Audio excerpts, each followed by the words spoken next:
In this video, I'm going to show you how to use Fish Audio Voice Changer. So the first thing you want to do is you want to open up Fish.audio and make sure to sign into your Fish Audio account if you haven't already.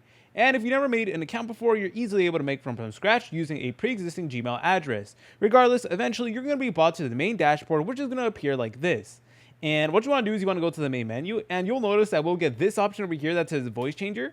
You want to press on it, and then over here is where you want to upload the audio file that you want to go ahead and change the voice for, or you can even record it. So let's go and record it. This is a test for Fish Audio. Please go ahead and change this voice.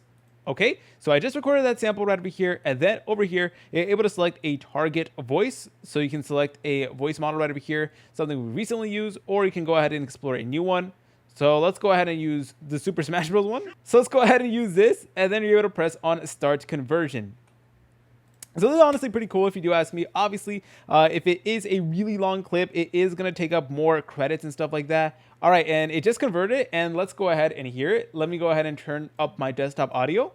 This is a test for Fish Audio. Please go ahead and change this voice. Okay, so it's somewhat decent. I probably could have done a better voice that actually sounded closer to mine, but nonetheless, still pretty good. But you guys are able to go ahead and actually do this and have a ton of fun. If you guys found this video helpful, make sure to leave a like and subscribe. I'll see you in the next video.